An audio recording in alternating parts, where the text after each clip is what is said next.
main spice တွေ main ingredient တွေကိုကျွန်တော်ကဒီရှမ်းမြောက်ကနေပေါက်တက်သွင်းလာတာပေါ့နော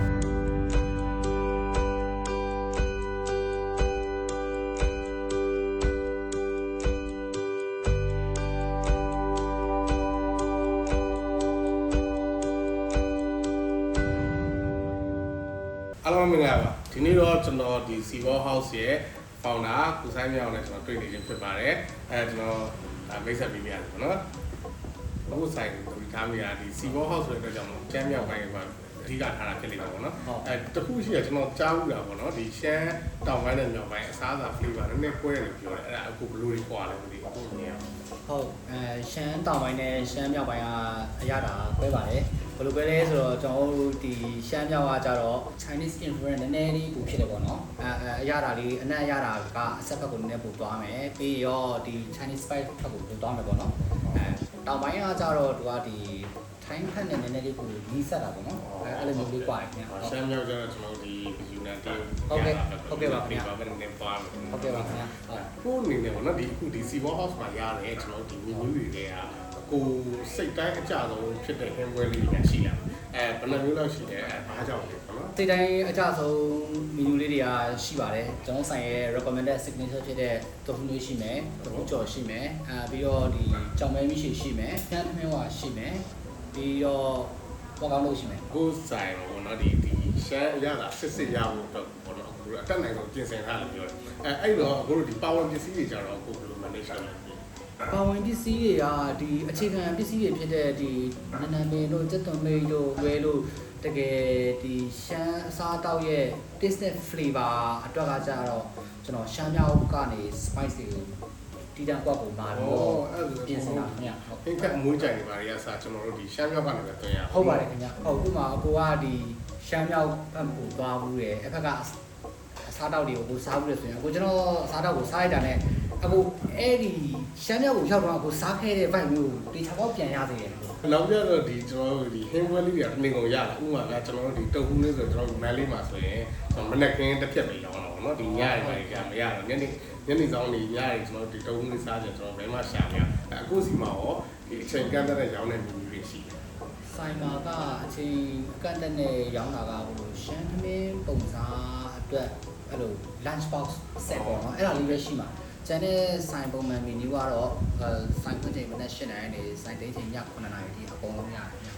။အဲ့ဒါတုံးလေးတစ်နေ့ကုန်စားလို့ရပါတော့။ဟုတ်ပါတယ်။မိုက်ကကျွန်တော်တို့ခဏလာစားလို့တော့ဒီနေ့ဟုတ်ပါတယ်။အခုနေတော့ဗောနော်ဒီလိုပေါ့ဒီ Seawall House လို့ပုံစံမျိုးနောက်ထပ်ဒီလုပ်ငန်းတွေထပ်ချက်ပြီးရှိသေးလား။ဟုတ်ကိုလုပ်ငန်းတွေထပ်ချက်ဖို့ကလောလောဆယ်လုပ်နေရလေးရှိပါတယ်ဒီဒီဇင်ဘာလထဲမှာကိုကျွန်တော်တို့ဒီ Richard TV BTS နားလေးပေါ့နော်အဲ့ဒီလမ်းထဲမှာ swipe fair net ဆိုတာရှိတယ်အဲ့ဒီလမ်းထဲမှာကျွန်တော်ဆိုင်ခွဲလေးဖွင့်ဖို့ပြင်ဆင်နေပါတယ်ဆိုင်ခွဲဆင်ရတဲ့အကြောင်းရင်းကလည်းကျွန်တော်ကဒီဥမာကျွန်တော်တို့ပတူနာမ်တို့ပြီးရင်ဒီ Richard TV တို့အွန်နိုတို့အဖက်ကနေမာတဲ့ customer တွေများတဲ့ခါကျတော့ကျွန်တော်တလီခ100ကျော်သွားတယ်အဖက်ကမှာပြီဆိုရင်အဲ့ဒါဆိုကျွန်တော်အားနာတယ်ပို့ပေးရမှာအဲ့လိုမျိုးတို့ကဟုတ်တယ် customer အနေနဲ့လည်းဟိုတပွဲလောက်ပဲမှာစားမယ်တလီခ100ကျော်ဆိုရင် customer တွေကလည်းမကိုက်ဘူးလေအဲ့လိုမျိုးအဲ့ဒါလေးပို့ပြီးတော့အဆင်ပြေစီရှင်တဲ့အသွေးနဲ့ပေါ့နော်ဟုတ်ကဲ့အဲ့ဆိုရင်အခုဟိုပါပေါ့နော်ကျွန်တော်ကြားလို့တော့ဒီ delete ပို့တဲ့အချိန်ပေါ့နော် delete ပို့တဲ့အချိန်မှာအခုတို့ဒီတုပ်ဟူးလေးပေါ့နော်ကျွန်တော်တို့ဒီမန်လေးမှာစားခဲ့တော့အတွေ့အကြုံရဆိုရင်တုပ်ဟူးလေးဆိုင်မှာစားရင်စားလို့ပေါ့နော်အိမ်ပြန်ရောက်တော့တုပ်ဟူးလေးရခဲတော့ပေါ့နော်အခုအဲ့ပြဿနာတွေတော့ကိုဘယ်လိုစီစဉ်ထားလဲဟုတ်အဲ့ဒီပြဿနာတွေပဲကျွန်တော်ကဒီဆိုင်မဖွင့်ခင်ရပါတော့အချိန်တိချာကိုပေးပြီးတော့ကျွန်တော်ပြင်ဆင်ရပါတယ်ဟိုလွယ်လွယ်ပြောရရင်ပေါ့နော်ဥပမာကျွန်တော်ဒီတိုဖူလေးကအချိန်နည်းနည်းလေးကြာနေသူကခဲသွားတာအဲ့လိုမျိုးဆိုင်မှာစားတာပိတ်စားမရှိဘူးဘာလို့လဲဆိုခုပြင်ပေးတယ်ခုချပေးတယ်အဲ့ပိတ်စားမရှိဘူးတကယ်အဲ့ပြောကျွန်တော်ကဘယ်လိုပြောရမလဲ5 km နဲ့ပိုဝေးတဲ့နေရာတွေပို့မယ်ဆိုရင်ကျွန်တော်တို့ကဒီတိုဖူလေးကိုတူတဲ့အချိန်မှာတုံးရတဲ့ ratio တွေကိုကျွန်တော်တို့ကပြန်ပြင်ပေးရတယ်ပေါ့နော်ဥပမာကျွန်တော်တို့လွယ်နားလည်အောင်ပြောရရင်အဝေးပို့မဲ့နေရာကိုကျွန်တော်တို့နည်းနည်းလေးပို့ချဲအောင်ကြိုပေးရတာအဲ့ဒါမှ customer စီလည်းအရောက်စားရတာလည်းမခဲတော့ဘူးအဲ့လိုမျိုးလေးဖြစ်အောင်ပေါ့နော်။ဆိုင်ရမီနူးကအဲ့လိုကြိုပြီးတော့ပြင်ဆင်ထားတယ်မှမရှိဘူး။ဟိုကမအစဆုံးလုပ်ပေးရတယ်အဲ့လိုအဲ့ဆိုတော့ကျွန်တော်တို့ဒီမှာစားရင်ကျွန်တော်တို့ဘလက်ဆက်နဲ့ဦးနည်းနည်းလေးစားအောင်ဟုတ်ပါတယ်ခင်ဗျာမိုက်တယ်အားရတယ်မိုက်တယ် နောက်ဆုံးတစ်ခုပေါ့နော်နောက်ဆုံးတစ်ခုကျွန်တော်သိချင်တာပေါ့နော်အခုလည်းဒီဟိုပေါ့နော်နားလေးမှာဆိုင်ဖွင့်ပြီးမြန်မာပြည်မှာဆိုင်ဖွင့်ပြီးဒါပေမဲ့ကျွန်တော်ဒီတိုင်းမှာလည်းကျွန်တော်တို့ပေါ့နော်ဒီလူငယ်တွေရှိတယ်အခုလူငယ်တွေကျွန်တော်ဒီဆိုင်တွေပိုင်း FMB လောကတွေဝင်နေတဲ့လူငယ်တွေတော့ပေါ့အခုအနေနဲ့ဘာတွေအချမ်းပေးနေလဲအကောင့်ဆုံးကိုလုပ်ပေးပါအစစ်မှန်ဆုံးကိုလုပ်ပေးပါဟိုတစ်မျိုးတက်နိုင်ရင်တစ်မျိုးလုပ်ပေးပါနှစ်မျိုးတက်နိုင်ရင်နှစ်မျိုးလုပ်ပေးပါပြီးတဲ့နှစ်မျိုးကလည်းစစ်မှန်ကောင်းမွန်တဲ့ဟာမျိုးဖြစ်တယ်ဆိုရင်အကောင်းဆုံးပေါ့ဗျာကျွန်တော်ကိုယ်တိုင်လည်းအဲ့လိုပဲသွားပါတယ်ဟုတ်ကဲ့အဓိကအမြတ်အစွန်းတက်ကိုကျွန်တော်ဟုတ်အဓိကအမြတ်အစွန်းတက်မေတ္တာများများပေးပါဘာလို့လဲဆိုတော့လေလူတွေအားလုံးကနားလေခင်ဗျကိုကမေတ္တာရတယ်ဆိုရင်လေမေတ္တာပြန်ပေးရဖို့ဝန်မလေးအဲ့လိုလေးပေါ့နော်အားလုံးပဲဒီမှာဗျာကျွန်တော်တို့ရဲ့ဒီSivo House ရဲ့ founder ဒါကတော့ကိုဆိုင်မြောင်ပဲဖြစ်ပါတယ်နောက်ထပ်ဒီ Venture တွေမှာဖွင့်မဲ့ဆိုင်ခွဲအတွက်ကိုလည်းဒီ Sivo House ရဲ့ page ကနေလည်းကြော်ညာပေးပါလိမ့်မယ်အခုတော့ကျွန်တော်ဆွဲလိုက်ပါတော့မယ်ခုနကကိုဆိုင်မြောင်ပြောတာတဲ့ပုံလေးကိုဒီမှာမှာထားတယ်အဲ့တော့ကျွန်တော်ထပ်စားနေတဲ့ဒီလေးကမျိုးဆိုမှာလာပါတော့ဒီကောင်လေးကကျွန်တော်တူလေးပါဒီကောင်ကကြောက်မဲပြီးရှိဘူးเนาะကြောက်မဲပြီးရှိပါဒီကောင်ကကျွန်တော်တို့တုံးကျော်ပေါ့နော်တုံးကျော်ရဲ့ဒီကောင်က chef man ကဒီကောင်ဝက်ကောင်ဆိုပေါ့နော်ပြီးကျွန်တော်ထပ်မှာလာတာဒီမှာလာပြီးရှိပေါ့နော်ဒီကောင်ဆိုရင်ဒါအခုဟိုသူဆိုင်မှာသူရိုင်းလို့ဆက်ပြီးတော့စက်တစ်တီထွင်ထားတဲ့ဒီကြောင်မဲပြီးရှိနေကျွန်တော်တို့မာလာနဲ့ပေါင်းထားပါပေါ့နော်အဲ့ဒါပြီးလည်းလုံးကြီးဒီမှာစားပါနော်ဒီကစားပါတော့နော်ရစားတုံးနဲ့စားတော့တုံးကြီးရဲ့တိုက်တုံးနဲ့ရဲ့တိုက်တုံးနဲ့စားဆိုတယ်ဆိုရင်ကျေးဇူးရတယ်နော်တကယ်ရထားထားပြီနော်ကဲဆိုတော့စာစပါမယ်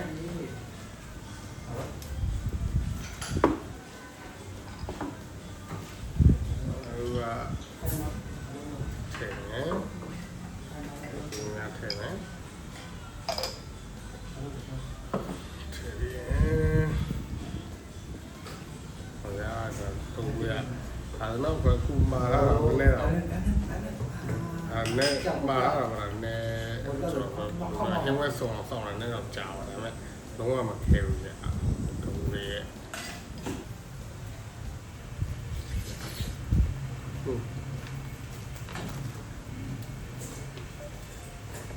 ထိုင်ရောက်ကြရဦးရောရမ်းကြိုက်တယ်တုံးလေးရမ်းကြိုက်လို့ခုမှပဲပြန်ပြီးတော့မန်းလေးထွန်းပြီးပြန်မန်းလေးမှလို့တော့ရှမ်းတုံးမကြီးတွေရောင်းနေဟုတ်ဟောက်ဆွဲရ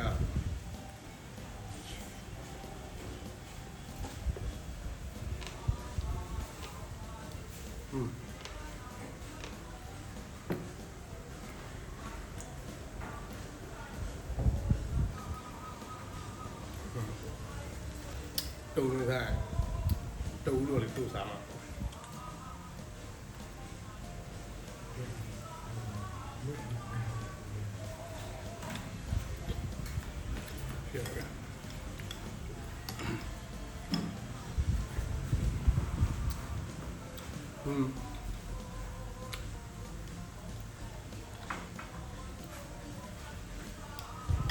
မဲလုံးလုံးဝမမြည်ဘူးလို့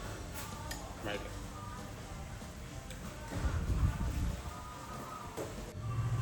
ကဲတော့လေဒါကျွန်တော်တို့ရှမ်းမြောက်ကရတာစစ်စစ်ကြောင်မဲပြီးရှိပါတော့တရားလေးလည်းချက်ဆွဲပြီးလာအောင်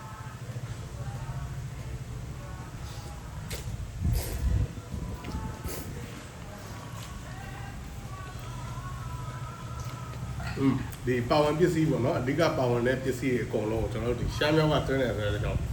ကျွန်တော်ရှမ်းမြောက်ရဲ့ကျွန်တော် authentic အရာကစစ်စစ်ကိုရတယ်အဲ့တော့ဟိုရှမ်းမြောက်အရာတော်ကြိုက်တဲ့လူတွေရောကျွန်တော်တို့ဒီနေရက်နဲ့ဝေးကွာနေတဲ့ဒီကျွန်တော်ရှမ်းတိုင်းသားအများစုရောတကယ်လို့များအိမ်ရန်လွမ်းနေတဲ့အချိန်မှာတော့ဒီ Sivo House ကိုလာစားကြည့်ကြကျွန်တော်အကြံပေးလို့ပါတယ်ဘုံကကိုအိမ်လွမ်းပြည်စီရတယ်အဲ့ဒါကျွန်တော်တော့အဲ့လိုမျိုးတင်ပါတစ်ခေါက်နှစ်ခေါက်ပဲရောက်ပြီးတဲ့ရှမ်းတော့တော့ရန်လွမ်းပါရ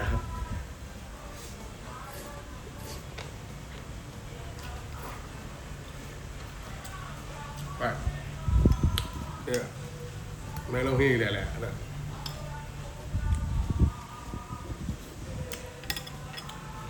ဆဲကရတာတော့ဘယ်လိုလဲဘာမှမလိုဘူးဗျရှမ်းမြောက်ရတာအကုန်လုံးတနေရာထဲမှာစားကြတယ်တော့ဒီမှာလာစားဖို့ဖိတ်ခေါ်ပါတယ် စားကြည့်ကြပါဗျာကဲအဲ့ပြီးတော့သမင်းဝါပေါ့နော်ဒီသမင်းဝါလေကျွန်တော်တို့ဒီမှာဘန်ကောက်မှာရှိတဲ့တော်တော်များရဲ့ကျွန်တော်တို့ဟိုလိုပြောဆိုင်တော်တော်များမှာမရဘူးပေါ့နော်အဲဒီရှမ်းစားတာရောင်းတဲ့ဆိုင်တွေအများကြီးရှိပါတယ်ဒါပေမဲ့တော်တော်များတော့ကျွန်တော်သိမတွေ့ဘူးပေါ့နော်သိမတွေ့ဘူးကျွန်တော်တို့ဒီသမင်းဝါဆိုတာဗျာကျွန်တော်ငယ်တော့ဆိုလို့ရန်စားကြဗျာရန်စားကြအခုမှပြန်စားမှာဆိုတာမစားတော့ကြိုက်တော့နားလေးမှာတော့တိတ်မစားပြုတ်ဘူးနားလေးမှာတော့ရှားခက်လို့သမင်းဝါတယ်လို့သူရဲ့ခန်းကြီးအနစ်လေးနဲ့ပေါ့နော်ခန်းကြီးချက်လေးနဲ့တူသွားတယ်လို့စား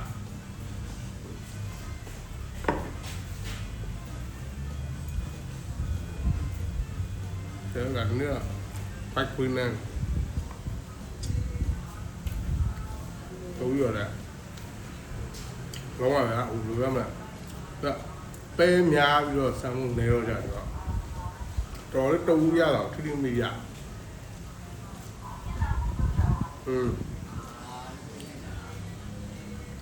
ပါလား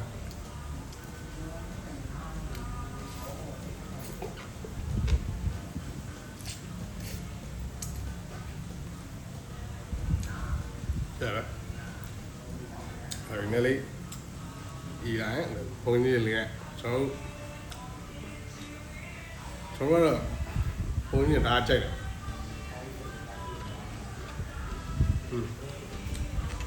ဆရာကဲဒီတော့ဒါကျွန်တော်ဆိုင်ပိုင်ရှင်ကိုယ်တိုင်ထပ်တူထားတဲ့ကျွန်တော်ခုနကျွန်တော်ဒီကြောင်မဲမီးရှိပေါ့နော်ကြောင်မဲမီးရှိကိုမှကျွန်တော်မာလာနဲ့ပြန်ပြီးတော့ဒီ modify လုပ်တာပေါ့နော်ဟုတ်ပါဗျာအသားတွေရောဟိုဟာကျွန်တော်အသားလုံးတွေရောအသားတွေရောချက်သားတွေ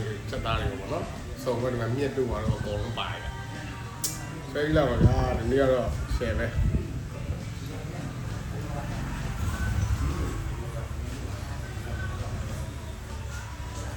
မာလာကြိုက်တာလည်းတော့တည်ရဗျာ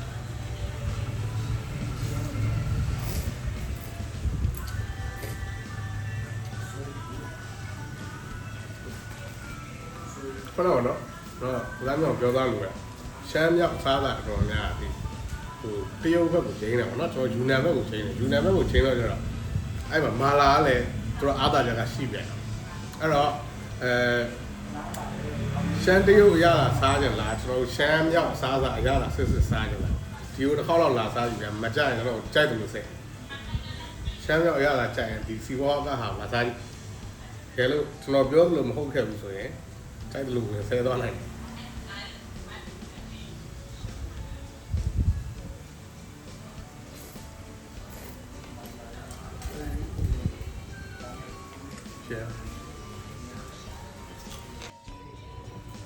အဲ့တော့ကျွန်တော်ရဲ့ဒါအကြိုက်ဆုံးပေါ့နော်အကြိုက်ဆုံးလူကျွန်တော်တို့ငယ်တော့ဟိုရှမ်းမြောက်တွေတောင်းရင်ကျွန်တော်တို့လမ်းပြီးမှလို့ပေါ့နော်ထမင်းဆိုင်တွေပဲဝင်စားလို့ရှိရင်တော့ဒီဝက်ကောင်တော့ကျွန်တော်အမြဲမှာပဲဘာလို့ဟိုမတူဘူးရကျွန်တော်တို့ဒီမန်လေးမှာကျွန်တော်တရုတ်လူတုတ်တဲ့ဆိုင်ရှိတယ်အဲ့ဘက်ကအဲ့မန်လေးမှာရှိတဲ့တရုတ်လူတုတ်တဲ့ဆိုင်နဲ့ကျွန်တော်တို့ဒီရှမ်းမြောက်ခါနဲ့ပါကွာလဲဆိုတော့မန်လေးကတုတ်တဲ့ဆိုင်တော်ဗျာကျွန်တော်တို့ဒီ sauce အနီနဲ့ပေါ့နော်ငရုတ်ချင်နဲ့တုတ်ကြတာများတယ်ဗျာဒီမှာကျတော့ကျွန်တော်ဒီခန်းရင်ဒီချက်တုံနေနဲ့ပဲပေါ့နော်ခန်းရင်ချက်တုံနေနဲ့ဟိုမှာငရုတ်ဒီစိမ့်လေးနဲ့ကျွန်တော်ဒီချာညုတ်လေးနဲ့ပေါ့နော်ချိန်ငံဆက်လေးအဲ့လိုတုတ်ပြီးတာအဲ့ဒီလောက်